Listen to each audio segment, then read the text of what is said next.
We're live, people. We are live. Welcome to another Toronto Hoop Talk live stream. I'm going to turn this volume down, but welcome to another Toronto Hoop Talk live stream. My name is Alam, and today we got a big trade to talk about. Before I get into that, shout out to everybody watching live. Shout out to everybody who might be watching this on replay, regardless of how you support the content. You're very appreciated. And if you want to further support, make sure you hit that like button and subscribe to the channel. This is an interactive live stream, so you're not just an audience member, but you are a part of the show, like my boy Rio is. Shout out Rio. He says, "Yeah."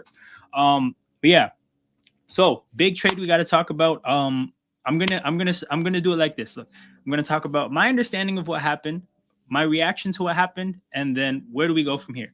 So I'm gonna start out with what is my understanding of the trade. So here's the way I look at it, and here's what I grasp out of this. And my first point that I want to make is I don't think this trade is a reflection of us getting what we want. I think this is a concession that we made some mistakes in the past. And I think that's the way the front office is moving. The front office is moving from a place of understanding that mistakes were made. And when you make mistakes and you're not in a position of leverage, you kind of get what you get sometimes in life. So what do I mean by that? If you look at Fred VanVleet, the whole situation with him leaving in free agency, is that us getting what we want? Obviously not. Obviously, the point was never to lose Fred VanVleet for nothing, but we had to, because when it came to that final point where Houston put a contract on the table, it was the right decision in that moment to not match that deal or one up that deal, right? But making the right decision in that moment, it's not something you celebrate, because you had to make that right decision because of a long history of mistakes. And that's how I look at this. I think this is probably the best deal on the table. I think this is probably what we had to take. I think we got to a realization where the relationship with Siakam is fractured. That's a guy you wanted to trade all off season while he wanted to stay. And just naturally, when you do that to human beings, there's going to be some type of a fallout or some type of reaction to that. So I think they conceded that they probably don't have the best like they don't have the most leverage and the best standing when it comes to a player who's about to be a free agent. And they saw what happened last year with Fred VanVleet. And again, in the lead up of making mistakes in this very moment, they probably made the right decision. But we're not going to celebrate it, because at the end of the day, again, this is off the back of a lot of mistakes. And the one thing I will take solace in is the fact that I think they're starting to understand that they have to move on from some of the ways they were doing things before. And I think the big picture thing here is that basically Masai Ujiri wanted to develop talent while winning. And he wanted to kind of change basketball by playing, a bunch of power forwards at the same time who have, like, honestly, a lot of overlap in skill set, but a fairly diverse skill set, and see what happens. It didn't work. It left us with a disjointed roster, but it also left us in a very bad contract situation. And I think you see the OG trade as something that's more representative of actually what the Raptors want to do. And the reason I say that is because we traded OG for actual things, like players that are going to step onto a basketball court in RJ and IQ. And if you don't believe me, look at the trend, right? And look at the history of us breaking apart our championship team, right? Kyle Lowry traded for the actual player, right? Traded for Precious Achiuwa and salary filler, no draft picks involved. Norman Powell traded for Gary Trent Jr., the prospect, no draft picks involved. OG Anunoby traded for RJ and IQ, a draft pick involved, because that's how great of a prospect OG is. But basically, we haven't really been an organization that's looking to get a bunch of draft picks. We've never actually really made a trade like this, I don't think, in the Masai Ujiri era when he's trying to pull a team apart. It's never been like this. So when I see him making a trade like this, that tells me that we were not having our way in the trade market and we were not getting what we wanted. And unfortunately, because of that, we ended up having to take the best offer, and that's probably what this was. Shout out to Rio, my bro, saying, how you doing? Bro, I'm doing okay. It's tough, bro. I'm going to miss Pascal for sure, but I'm doing okay. But yeah, so that's my understanding of the trade. And to anybody joining the stream, like in the last couple moments, like I said, my understanding of this is the Raptors did not have their way in the trade market with the Pascal Siakam negotiation. And they essentially just had to take this trade. The reason I say that is because when you look how we traded Norm, OG, Kyle Lowry, we traded for players. We traded for the actual prospect, not the draft pick that will hopefully one day let you get the prospect. So the fact that we traded for picks shows that we kind of just had to take what was out there.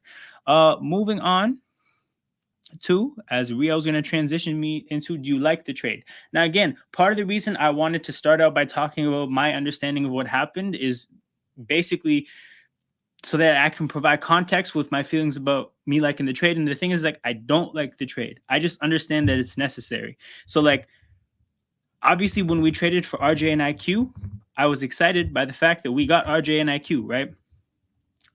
Those are two players that you can actually sit there and judge and be excited about and kind of understand what you're looking at. When it comes to draft picks, you don't get to do any of that. And I understand that point is, you might look at it and say, well, that's a very like fans way of looking at things. At the end of the day, draft picks are like valuable. They're a thing. They're important to team building. But my thing about draft picks is like there's a gap between cashing in your draft pick for a player, and that gap is filled by talent evaluation and understanding the draft and getting lucky. Like, there's a bunch of factors that go into cashing in a draft pick for a talented player. There's a bunch of steps, and those things have to go right, because you could get 3 first-round picks and get absolutely nothing from it. And if you look at how we've spent our last first-round picks, all our first-round picks since OG, like a lot of them we just tricked off. Scotty aside, we've messed up a lot of first-round picks. So now we get 3 first-round picks. Are we sure we're going to get anything with them? Like, if we got, let's say we got 2 lottery picks instead of RJ and IQ, I would have been kind of skeptical that we would use those picks to get players as good as RJ and IQ. Like, I actually will be skeptical just because I don't really trust where our drafting is at this point. So I don't like the trade.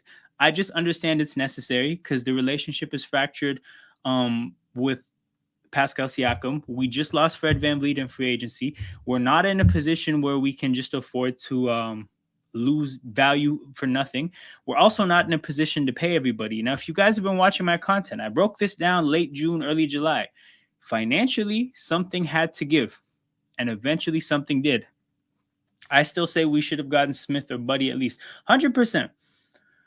Dude, this is, bro, the best player we got, like, for us, right? The best player for us that we got in this trade's what?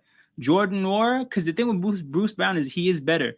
But if you look at his contract, the value in Bruce Brown is the fact that he's movable. I don't think we're going to sit here and accept his player, the team option for next year. I don't know if we're going to flip him in the trade market right now.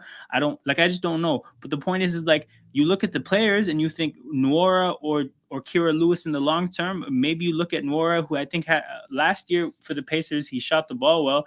But aside from that, like, again, we didn't get the fact that that's the best young piece we got is crazy. It's crazy. I just can't believe it. I can't believe we're trading a player that good. And I understand we're getting draft picks, but keep in mind what we're getting. We're probably getting 3 picks in the 20s. And forget about the Raptors' ability to draft in the 20s. Just look at the history of picks in the 20s. I will be doing this on a stream at some point. This is literally me going live as soon as I get home from work.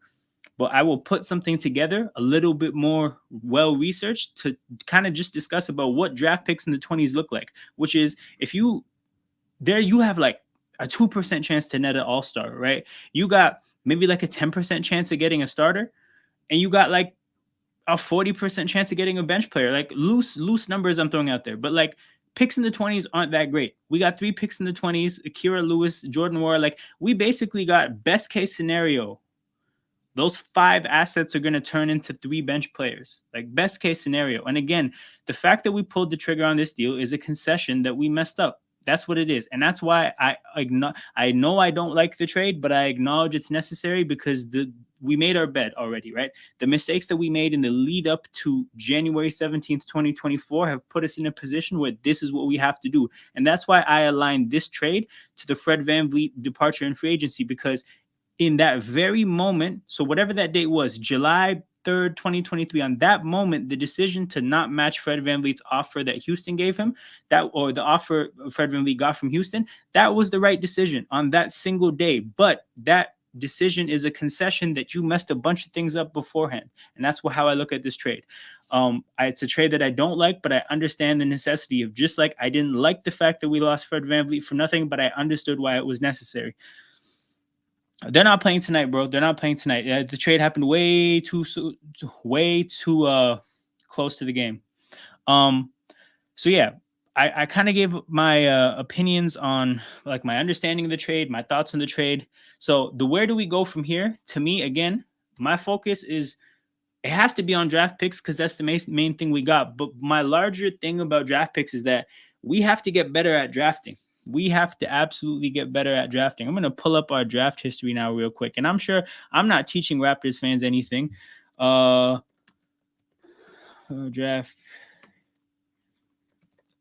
I'm not teaching Raptors fans anything when I say that our draft picks have not been anything special as of late. But we have to pull the names up, people. We have to pull the names up. Bear with me. Give me 1 second. Share screen.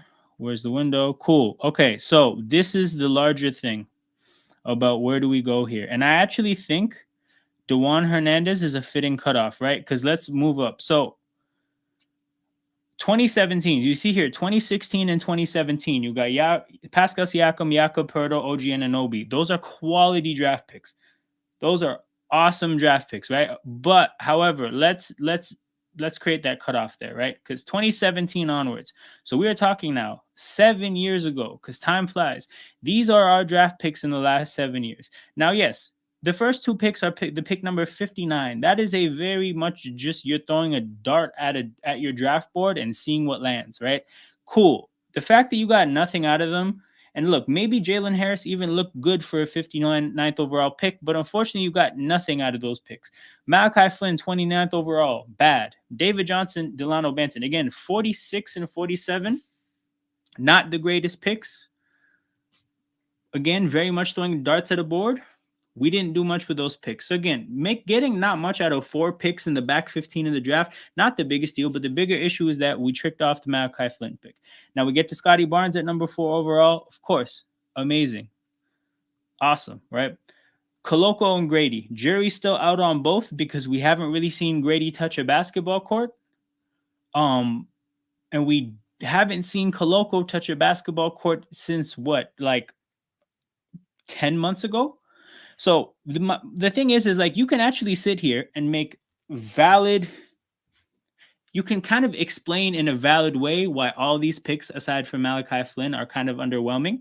But the point is we actually have next to no evidence in the last 7 years that we're still able to draft like this, right? And to be frank though, even this area, like these picks, Terrence Ross, I think predates Masai. I think so. Yeah, Terrence Ross, I'm quite sure was a Brian Colangelo pick. So like Bruno, DeAndre Daniels, and DeLon Wright is nothing to write home about either, right? Basically, Masai hit 3 home runs with Pascal, Poeltl, and OG, but like there's not an extensive history of us showing that we can get these draft picks right. So to have 3 picks, we actually can't, like, don't count your eggs before they hatch kind of a thing. We don't know that we can even convert those draft picks into anything valuable. We have no like history in the last 7 years of doing so, aside from 1 pick. So that's my biggest concern. Where do we go here? Honestly, nothing we do matters if we can't draft well. Like that's my big takeaway. We look at our roster, right? We have a lot of pieces that I think are going to like the most likely outcome is they're bench level contributors, right? And I think for that purpose, I will, let me see if I can, I'm going to take you guys to the roster really quickly. I think this would update live. Well, no, it didn't. Okay, hold on. Spotrac, rescue us. Rescue the stream. I think Spotrac will show me what I want to show you guys. All right, cool, right? So like, let's just take a stock of the roster from this point onwards. I see Leon's in here. Shout out Leon, my guy. Does this mean Coloco's getting waived? Because people are already talking about Bruce Brown for a big guy. Bro, I don't know. Bruce Brown, I don't think Bruce Brown would, like, best case scenario small forward, but like not related to Coloco in any way. But also, like, the thing with Coloco about him getting waived, like, we don't know if he's good as a human being yet. Like, forget basketball, we gotta see if he's good as a human being. But okay, so like, let's look at our long-term pieces, right? RJ Barrett, long-term piece in terms of a starting lineup player. So that's one. Bruce Brown, not a long-term piece. Jakob Poeltl, not a long-term piece. Gary Trent, like, we don't know what Gary Trent is at this point. Like, long-term piece, not long-term piece, whatever, right? But like, what is a Gary Trent at this point? We don't know. He's an undefined asset. Like, and the reality is I might be just like very nicely saying that like he's trash. But we just, like, I'm gonna say, like, we don't know. We've seen some good moments, we've seen some not good moments. But again, likely scenario is that long-term is a bench player. Right? Dennis Schroeder, not a long-term piece. Scotty Barnes, not a long-term piece. Sorry, Chris Boucher. Scotty Barnes is very much a long-term piece and probably like our main hope, right? So that's one guy. I mean, sorry, that's two long-term pieces that are like of a starting caliber. Thad Young, not a long-term piece. Otto Porter Jr., not a long-term piece. Kira Lewis Jr., okay, a guy who has done very little in the NBA, has done very little to establish himself, right? So again, with a guy like him, likely outcome if he pans out is a bench player level contributor, right? Grady, very undefined. So I'm not even going to say anything. Maybe he's a starter kind of a player. Maybe, right? Actually, for the sake of it, I will throw him in that pile right now. Okay, let's say, just for argument's sake, that Grady will end up developing into a starting level talent, and that's me being very optimistic. But let's just put him in there, right? That's three. Jalen McDaniels, bro, again, no. IQ, starting level player. So that's four. Jordan and Nwora, again, bench player kind of a piece. Garrett Temple, not a long-term option. Christian Coloco, again, what is a Christian Coloco? Like, we don't know yet. We have to see if he's good as a person yet. So that's that, right? Then you look at our draft picks. The picks that we're getting in the 20s and our Detroit pick, probably bench player level pieces. The pick that we traded to the Spurs, I feel like we're gonna end up keeping it. I think, mind you, right? Because it's something to keep in mind. The East just got better, and there's probably going to be other teams that make trades to get better. So we're probably going to keep our pick. So again, let's say we get, I don't know, 8th overall, and let's be super generous and say becomes a starter, right? So we have 5 starting level players, and mind you, I'm including the guy we take this year in the draft and Grady. So this is very generous. Realistically, we could say that's 3. We could say Scotty, RJ, and IQ are our long-term starting caliber pieces, right? Everybody else, all our other assets, to me, say bench players. So the point is, we have to do something to gain value in a major way at some point, right? Is that going to be a free agency signing? We're the Raptors, so probably not, right? So there's only 2 other ways to acquire talent: trades and the draft. Are we going to make a big trade that makes us much better? 2 things lead me to believe the answer is no. One is the fact that we don't really have we don't have great trade assets aside from Scotty Barnes, quite frankly. And maybe you could say, and that's the thing, we're not bad enough for our draft picks to be super valuable, but our players aren't good enough for them to be super valuable in a trade. I don't think we have the best trade assets when you look at some of the other teams, that like a team like the Thunder, a team like the Pelicans that have a lot of draft capital. And then obviously there's teams that have good young talent. Like, we're not competitive in the trade market. We also have, so that's one reason, right? But the other reason is Masai Ujiri. Like, this is somebody who, the IQ RJ trade is awesome. But yeah, with Masai, like, he hasn't really made that kind of trade for a while. He has a reputation. I think he's somebody that GMs are especially wary of when it comes to making trades. I don't think we're going to be able to make a big swing through free agency or the trade, or a trade. It has to be the draft. Like, we have to start making the most of the draft. Between the fact that we just made a deal for 3 first-round picks, And the fact that like you look at our situation, it just looks like the draft is going to be everything for us. So that's my key like takeaway is that where do we go from here? All eyes are on the draft. There is like nothing else to look at, nothing else to fixate over. If we draft poorly, like again, look at the roster and say, when we pay a guy like Scotty Barnes and we pay a guy like IQ and we have RJ under contract, again, are we gonna have the cap space? And do we have the organization that's going to bring in a big free agent? Probably not, right? If we draft poorly, do we have the trade pieces to swing a big trade? Probably not. So there is no like room for upward mobility aside from the draft. We just acquired 3 first round picks. It has, bro. I'm seeing a Siakam swirl commercial on TV as he just got traded. Damn, that hurts. But yeah, so that's the thing. All signs point to the draft, and that's what we are now. We are a team that is going to have to fixate on getting the draft right. We have to draft good players. We have to start again, like we have to start hitting above what we're supposed to in the draft. So if we keep our first round pick this year and it's maybe 8th or 9th overall, bro, we have to get like an all-star caliber player. It just has to happen, right? The picks that we now are going to have in the 20s and the 31st pick, like we're going to have to get a starting caliber player from that. We have to. Like I said, I know a couple more people just joined the stream. Make sure you guys go check out stuff I said earlier if you guys are interested. But basically, to give a quick recap, because I am wrapping up now. My understanding of this trade is that we didn't get what we wanted in the trade market. This is us accepting a trade that we have to, not a trade that we want to. And the reason we have to accept a trade is because we made a bunch of mistakes. A bunch of mistakes were made in the lead up to this moment, and the tough spot we put ourselves in with a potentially fractured relationship with Pascal Siakam and a bad salary cap situation is we had to make a move. Trading for a bunch of draft picks doesn't match our history of trading our pieces for the actual young pieces that we want to build around, right? We traded Kyle Lowry for Precious Achiuwa. Again, didn't work out, but that's what we did. We didn't trade for a draft pick. We traded Norman Powell for Gary Trent Jr. Again, didn't work out. That's what we did, though. We didn't get a draft pick. We traded OG for IQ and RJ.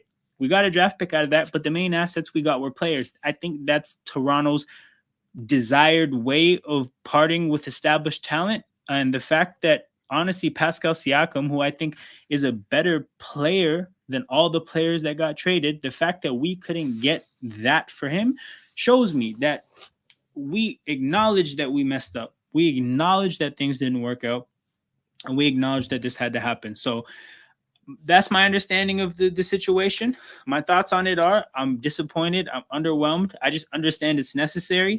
And the where do we go from here is that we are a drafting organization now. We have to be. I don't think we have the free agent destination or the cap space to really make a big move in free agency. I don't think we have the trade assets, and we have a GM that has a bit of a reputation. So we're probably not going to get the big swing in the trade market. We have to start hitting above expectations in the draft. That is going to be how we add serious value to the roster, and that's how we really start to cook. So that's my unpacking of the trade. That's what I have to say. Shout out to everybody that's tapped in live. Shout out to everybody who's going to catch this on the replay after the fact. Regardless of how you're viewing this content, you're very appreciated. And if you appreciate what I'm doing here and want to further support, make sure you hit that like button and subscribe to the channel. Those are 2 very important forms of engagement for the growth of a YouTube channel. The content is free, but I accept payment in the form of engagement. So make sure you run those numbers up. I'm going to close this stream out now. We're going to start the watch along in about 10 minutes for the Heat game. If you guys aren't familiar with how watch alongs happen, we bounce like from topic to topic to topic. So we're going to be talking about the trade. We're probably going to be talking about other stuff. We're probably going to be talking about the future. If the game is compelling, we'll probably talk about that too. But that's what it is, people. 8 people tapped in right now. Make sure you hit that like button. Make sure you subscribe. And make sure you tap in back in 10 minutes when we get Heat and Raptors for the watch along. Shout out my guy Eddie, a real one. Somebody who's been on this channel and will be at some point. Lakers got to play the Raptors one more time, so we will be there no matter what. But yeah, shout out to you guys. I'm out. See you guys in 10 minutes.